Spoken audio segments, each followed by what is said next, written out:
Hello everyone, आपका हमारे YouTube channel पर स्वागत है। तो आज इस वीडियो में हम बीए प्रोग्राम थर्ड सेमेस्टर का मेजर हिस्ट्री का बहुत इंपॉर्टेंट टॉपिक करने वाले हैं, जिसका नाम है रेनेसां यानी कि पुनर्जागरण। तो पुनर्जागरण का मतलब होता है फिर से जागना। ठीक है, इसका शाब्दिक अर्थ क्या है? फिर से जागना या फिर पुनर्जन्म। ठीक है, पुनर्जागरण को पुनरुत्थान भी कहा जा सकता है। तो अगर आपके एग्जाम में पुनर्जागरण की जगह पुनरुत्थान वर्ड का यूज़ हो तो आपको कन्फ्यूज़ नहीं होना है। ठीक है, 14वीं से 17वीं शताब्दी के बीच का इसका टाइम पीरियड था। ठीक है, इस टाइम पीरियड के दौरान क्या हुआ? यूरोप में सांस्कृतिक धार्मिक बदलाव हुए। ठीक है, धार्मिक प्रगति हुई। पहले लोग चर्च पर अंधविश्वास करते थे, लेकिन उसके बाद लोगों के अंदर ये भावना आई कि उनको लॉजिक पर विश्वास करना चाहिए, अंधविश्वास नहीं करना चाहिए चर्च के ऊपर। इसके अलावा आंदोलन और युद्ध हुए उस टाइम पर, धर्म युद्ध हुआ। ठीक है, तो उस टाइम पर ये पुनर्जागरण हुआ था। इसके फलस्वरूप जीवन के प्रत्येक क्षेत्र में नई चेतना आई। ठीक है, कला के क्षेत्र में, साहित्य के क्षेत्र में, विज्ञान के क्षेत्र में काफ़ी भारी बदलाव हुए। उन सभी बदलावों के बारे में हम आगे पढ़ेंगे। ये जो बदलाव हुए इन्हें ही कलेक्टिवली सामूहिक रूप से रेनेसां यानी कि पुनर्जागरण का नाम दिया। ठीक है, ये जो आंदोलन था ये सिर्फ पुराने ज्ञान के उद्धार तक ही सीमित नहीं था, बल्कि इस युग में कला, साहित्य, विज्ञान के क्षेत्र में काफ़ी प्रयोग हुए। ठीक है, अगर इसकी शुरुआत देखी जाए तो इसकी शुरुआत इटली के शहर फ्लोरेंस से हुई थी। ठीक है, पुनर्जागरण का मतलब आप पुनरुद्धार या पुनर्जन्म से भी लगा सकते हैं। पुनर्जागरण का जो समय था इसको मध्यकाल और आधुनिक काल के बीच के संक्रमण काल के रूप में देखा जाता है। ठीक है, ट्रांजिशन पीरियड के तौर पर। इसके अलावा इस काल के दौरान विज्ञान, कला, वास्तुकला, मूर्तिकला, चित्रकला, साहित्य, भूगोल और धर्म में काफ़ी ज़्यादा विकास हुआ। ये काफ़ी ज़्यादा विकसित हुए। मानवतावाद और व्यक्तिवाद की भावना का विकास हुआ, जिसमें ये कहा गया था कि मनुष्य जो है उसको सेंट्रल रूप से देखना चाहिए, मनुष्य जो है उसको सेंटर मानना चाहिए पूरे यूनिवर्स का। इसके अलावा मनुष्य को केंद्र पर रखकर सोचना चाहिए पूरे समाज के बारे में। तो इसमें ये कहा गया था मानवतावाद में। ठीक है, मनुष्य की बात की गई थी मेनली। पुनर्जागरण एक सांस्कृतिक आंदोलन था जो फ्लोरेंस में शुरू हुआ। ठीक है, लेकिन ये फैलता फैलता पूरे यूरोप में फैल गया।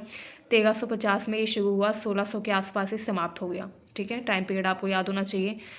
पुनर्जागरण के समय पर जो चर्च था उसने लोगों पर से अपना प्रभाव खो दिया, क्योंकि लोगों को पता चल गया कि चर्च जो भी बोल रहा है वो अपने प्रभुत्व को दर्शाने के लिए बोल रहा है। मतलब कि वो बाइबल में नहीं लिखा, जो एक्सप्लेनेशन चर्च के द्वारा दी जाती थी लोगों को। चर्च उस टाइम पर क्या करता था? लोगों को डराकर उनसे अपना काम करवाता था। ठीक है, भारी टैक्स जो है वो लोगों को पे करना पड़ता था, चर्च को भी, राजा को भी। आपने एक टैक्स टीथर के बारे में सुना होगा, जो उस टाइम पर लोग पे करते थे चर्च को।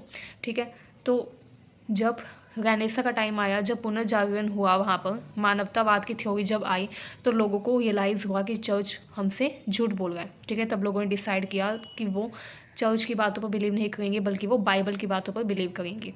ठीक है, चलिए अब देख लेते हैं साहित्य का पुनर्जागरण, मतलब कि साहित्य का पुनर्जागरण कैसे हुआ। साहित्य में पुनर्जागरण में ये हुआ कि लैटिन और यूनानी भाषा जो थी उसका प्रयोग बढ़ गया। ठीक है, साहित्य के रूप में लैटिन और यूनानी भाषा को काफ़ी ज़्यादा बढ़ावा दिया गया। ठीक है, दांते नाम के कवि थे जिन्होंने डिवाइन कॉमेडी नाम की पुस्तक प्रकाशित की। इसके अलावा पेट्रार्क को तो आप जानते ही होंगे, जिनको मानवतावाद का जनक भी कहा जाता है, फादर ऑफ ह्यूमैनिज्म। ठीक है, तो पेट्रार्क जो थे उन्होंने अरिस्टोटल एंड जो प्लेटो थे उनकी थ्योरीज को कलेक्ट किया, कंपाइल किया। ठीक है, उनकी रचनाओं का उसने क्या किया? संकलन किया। पोप निकोलस जो थे वो एक पोप थे, उन्होंने 15वीं शताब्दी में वेटिकन लाइब्रेरी की भी स्थापना की। ये भी काफ़ी इंपॉर्टेंट माना जाता है लिटरेचर में, जो कि रेनेसां के दौरान हुआ। ठीक है, मार्टिन लूथर जो थे उन्होंने बाइबल का जर्मन भाषा में अनुवाद किया। जर्मनी में क्या किया? उन्होंने बाइबल का अनुवाद किया। ठीक है, जर्मन लैंग्वेज में। चलिए अब जानते हैं विज्ञान के क्षेत्र में पुनर्जागरण के क्या क्या प्रभाव हुए। विज्ञान के क्षेत्र में पुनर्जागरण के ये प्रभाव हुए कि जो कोपरनिकस थे उन्होंने हेलियोसेंट्रिक सिद्धांत दिया। हेलियोसेंट्रिक सिद्धांत क्या था? उसमें ये बताया था कि सूरज जो है वो स्टैटिक है एंड सारे प्लैनेट्स जो है वो सूरज के चक्कर लगाते हैं। ठीक है, जबकि उस टाइम पर लोगों की थ्योरी क्या थी? लोग ये मानते थे कि पृथ्वी स्टैटिक है, पृथ्वी बीच में है एंड बाकी प्लैनेट पृथ्वी के चक्कर लगा हुए हैं। लेकिन उन्होंने क्या कहा? उन्होंने इस पर काफ़ी रिसर्च किया एंड उन्होंने ये निष्कर्ष निकाला, ये कंक्लूजन दिया कि जो सूरज है वो स्टैटिक है एक जगह पर एंड पृथ्वी बाकी सभी प्लैनेट्स के साथ सूरज के चक्कर लगाती है, रोटेशन करती है। ठीक है, इसके अलावा आइजैक न्यूटन को तो आप जानते ही होंगे। ठीक है, उन्होंने बताया गुरुत्वाकर्षण बल के बारे में। आपने ये बात तो सुनी होगी कि न्यूटन बैठे हुए थे, देन पेड़ पर से सेब गिरा, उनके सामने एक पेड़ था, वो सेब नीचे गिरा उस पेड़ पर से। तो उनके दिमाग में ये चीज़ आई कि ये सेब नीचे ही क्यों आया, ऊपर आसमान में क्यों नहीं गया। तब उन्होंने इस पर काफ़ी रिसर्च की एंड उन्होंने गुरुत्वाकर्षण बल के बारे में बताया। गुरुत्वाकर्षण बल के बारे में उन्होंने ये बताया कि जितने भी खगोलीय पिंड है इस पृथ्वी पर, जितनी भी वस्तुएं हैं, सब कुछ पृथ्वी से अट्रैक्ट होती है एक फोर्स के द्वारा, जिसको ग्रेविटेशन फोर्स यानी कि गुरुत्वाकर्षण बल बोलते हैं। ठीक है, तो इसके बारे में भी उन्होंने गैनेसा का जब पीरियड चल रहा था उसी टाइम पर उन्होंने इसके बारे में बताया था। इसके अलावा जोन्स कैप्लर नाम के एक बहुत बड़े साइंटिस्ट थे जिन्होंने ग्रहों की गति के नियम के बारे में बताया। उन्होंने बताया कि जितने भी प्लैनेट्स हैं वो कैसे मोशन करते हैं, कैसे वो मूव करते हैं अपने पाथ के ऊपर, अपने अक्ष के ऊपर। ठीक है, अपनी धुरी पर सारे प्लैनेट्स कैसे घूमते हैं, इसकी सारी जानकारी कैप्लर ने दी। ठीक है, उसके बाद दूरबीन का आविष्कार गैलीलियो गैलीली ने किया था, काफ़ी इंपॉर्टेंट है ये भी। ठीक है, तो ये साइंस यानी कि विज्ञान के क्षेत्र में जितने भी बदलाव हुए थे पुनर्जागरण काल के दौरान वो सब है, तो ये आपको पता होने चाहिए। ठीक है, इसके अलावा पुनर्जागरण का अगर ओवरऑल हम रिजल्ट देखें, परिणाम देखें, तो क्या क्या परिणाम हुए इसके। आधुनिक युग की शुरुआत हुई, पहले मध्य युग था, मध्य युग से आधुनिक युग की शुरुआत हुई। ठीक है, अंधकार युग यानी कि डार्क एज से ब्राइट युग, अंधकार युग से उजाले वाला युग यानी कि डार्क एज से ब्राइट एज आई। ठीक है, इसके अलावा लोगों में ये भावना विकसित हुई कि उनको हर चीज़ की जांच करनी है। जांच इन द सेंस कि चर्च ने जो बोल दिया उसको ब्लाइंडली उस पर यकीन नहीं करना है, उस पर उनको इंक्वायरी करनी है कि क्या ये रियलिटी है। जैसे उस टाइम पर जो चर्च के लोग थे, पोप थे, उन्होंने ये कहा था कि मेडिटेरेनियन सी जो है यानी कि भूमध्य सागर जो है ये पृथ्वी का केंद्र है। लेकिन जब लोगों ने, ट्रैवलर्स ने वहाँ पर जाकर देखा तो उन्होंने पाया कि भूमध्य सागर पृथ्वी का केंद्र नहीं है। तो उन्होंने शुरुआत में ब्लाइंडली इस बात पर बिलीव कर लिया था, लेकिन जब पुनर्जागरण काल आया तो उनको इस बात का यकीन हो गया कि ब्लाइंडली किसी बात पर विश्वास नहीं करना है, जांच करनी है कि क्या ये सच है। ठीक है, इसके अलावा जो वैज्ञानिक थे, वैज्ञानिकों के द्वारा जो आविष्कार किए गए थे उसने मानव के जीवन में काफ़ी बड़े परिवर्तन किए। चलिए अब जानते हैं क्या कारण थे रेनेसां यानी कि पुनर्जागरण होने के, जिनके कारण पुनर्जागरण की ज़रूरत पड़ी। तो पहला कारण तो अंधकार युग आप मान सकते हैं। अंधकार युग जो कि मध्यकालीन समय में फेस किया गया लोगों के द्वारा। ठीक है, मध्य युग की बात हो रही है। मध्य युग जो था उसको अंधकार युग कहा गया यूरोप में।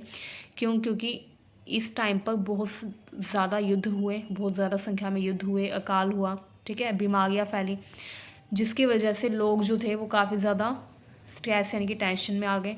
ठीक है, एंड इसी टाइम पर लोगों को ये लगा कि जो पोप हैं, जो कि भगवान होने का दावा करते हैं, चर्च के जो पोप थे वो उस टाइम पर ये दावा करते थे कि वो गॉड से उनका डायरेक्ट कॉन्टैक्ट है, वो खुद को ही गॉड बताते थे। ठीक है, एंड अगर कोई व्यक्ति उनकी बात को नहीं मानता था तो वो बोलते थे कि वो उनको एक तरीके से आप बोल सकते हैं श्राप टाइप दे देंगे। बट जब अकाल पड़ा, ठीक है, बीमारियां आई, युद्ध में वो बार बार हार गए थे, जबकि वो जो पोप थे उनका आशीर्वाद देकर जाते थे, फिर भी वो युद्ध में हार जाते थे।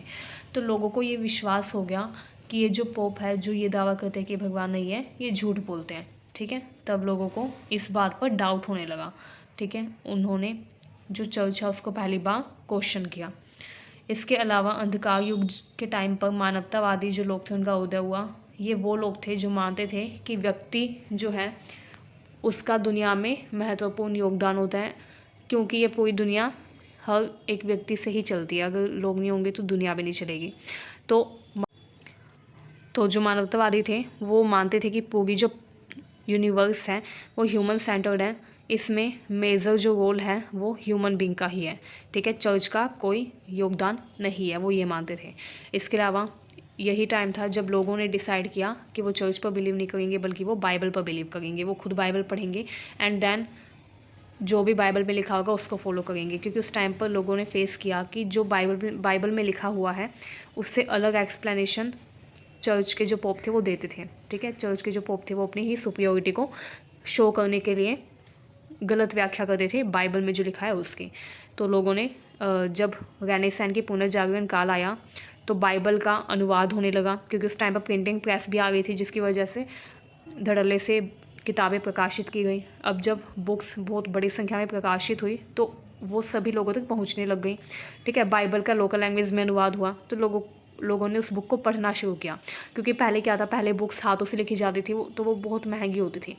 लेकिन पुनर्जागरण काल के दौरान जब प्रिंटिंग प्रेस का आविष्कार हो गया था तो मशीनों से बुक छपने लग गई। तो इसलिए क्योंकि बहुत बड़ी संख्या में बुक्स छपने लग गई तो काफ़ी कम प्राइस में वो मिल जाती थी, जिससे मोस्टली जो लोग थे वो बुक्स को ख़रीदने लग गए। इसके अलावा पहले जो था बुक्स पर सबकी एक्सेस, सबकी पहुंच नहीं होती थी। ठीक है, सिर्फ जो फर्स्ट एंड सेकंड एस्टेट के जो लोग थे यानी कि किंग एंड पोप वही इन बुक्स को पढ़ते थे। ठीक है, क्योंकि ये बहुत महंगी भी होती थी एंड वो बोलते थे कि हम पढ़कर तुम्हारे सामने व्याख्या कर देंगे। जो पोप होते थे वो कॉमन लोगों से बोलते थे। बट रेनेसां के टाइम पर लोग जो थे उन्होंने बुक्स को खुद पढ़ना शुरू कर दिया खरीद कर, क्योंकि अब बुक्स सस्ती हो गई थी प्रिंटिंग प्रेस आने के कारण। चलिए दूसरा रीज़न देख लेते हैं। अब दूसरा रीज़न जो था वो था ब्लैक डेथ। उस टाइम पर क्या हुआ, 1300 के दशक के आसपास प्लेग फैल गया। ठीक है, प्लेग इतना ज़्यादा फैला कि बहुत भारी संख्या में लोग जो थे उनकी मृत्यु हो गई, जिसकी वजह से लेबर की शॉर्टेज हो गई, मज़दूरों की कमी हो गई। अब मज़दूरों की कमी हो गई तो क्या हुआ, बहुत कम मज़दूर बचे एंड जितने मज़दूर बचे थे उनकी जो तनख्वाह थी वो बहुत ज़्यादा बढ़ा दी गई। क्यों बढ़ा दी गई, क्योंकि अब उनको डबल काम करना पड़ता था, क्योंकि अब मज़दूरों की कमी हो गई थी। ठीक है, अब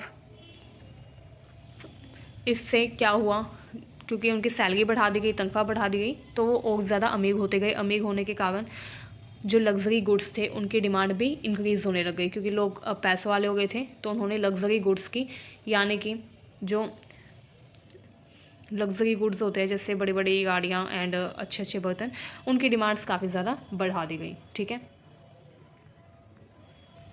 इसके अलावा यही वो टाइम था जब लोगों को रियलाइज़ हुआ कि पैसे कमाने के लिए कठिन परिश्रम करना पड़ता है। इसके अलावा पैसा होना इस बात पर डिपेंड नहीं करता कि हम कौन से वर्ग से बिलोंग करते हैं, कौन सी क्लास से बिलोंग करते हैं, बल्कि इस बात पर निर्भर करता है कि हम कितनी मेहनत करते हैं। ठीक है, क्योंकि उस टाइम पर क्या था, उस टाइम पर जो फर्स्ट एंड सेकंड एस्टेट के जो लोग थे वो बोलते थे, फर्स्ट एंड सेकंड एस्टेट आपको पता ही होगा, उस टाइम पर यूरोप में 3 एस्टेट थे। फर्स्ट एस्टेट में राजा आता था, शामिल होता था। सेकंड एस्टेट में जो पोप होते थे, चर्च, उनको इंक्लूड किया गया था। एंड थर्ड एस्टेट में कॉमन लोग थे, आम जनता। ठीक है, तो वो बोलते थे कि पैसे जो हैं वो सिर्फ फर्स्ट एंड सेकंड एस्टेट के लोग ही अपने पास रख सकते हैं। उस टाइम पर ये अवधारणा चर्च ने फैलाई थी लोगों के मध्य। ठीक है, तो वो बोलते थे कि तुम पैसों के लिए मेहनत करो, इसका कोई फ़ायदा नहीं है, क्योंकि पैसे सिर्फ फर्स्ट एंड सेकंड एस्टेट के लोगों के पास ही रह सकते हैं, थर्ड एस्टेट पर नहीं जा सकता। लेकिन जब प्लेग जैसी बीमारी फैली, वहाँ पर वेजेस इंक्रीज़ हो गई, तो उस टाइम पर लोग अमीर होने लग गए, आम जनता जो थी वो भी। तो उनको रियलाइज़ हुआ कि चर्च जो बोलता है वो गलत है, पैसा कमाना खुद के हाथ में है, मेहनत करके कमाया जा सकता है। इस के ऊपर पैसा कमाना इस बात पर डिपेंड नहीं करता कि हम कौन से वर्ग से, कौन से एस्टेट से बिलोंग करते हैं।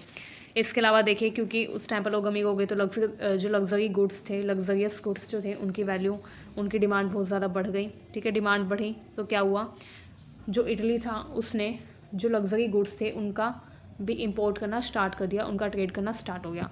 तो इसमें क्या हुआ, ट्रेड पर भी असर पड़ा। पहले सिर्फ अनाज जो था उसी का व्यापार किया जाता था, लेकिन अब जो अन्य चीज़ें थी जैसे शराब, तेल, पनीर एंड जो चमड़े का सामान था, इन जैसी बढ़िया वस्तुओं की बिक्री भी बढ़ गई। ठीक है, इटली की केंद्रीय स्थिति ने उसे उत्तरी यूरोप के देशों के साथ व्यापार का एक बहुत बड़ा केंद्र बना दिया। इटली जो है वो व्यापार का बहुत बड़ा केंद्र बन गया।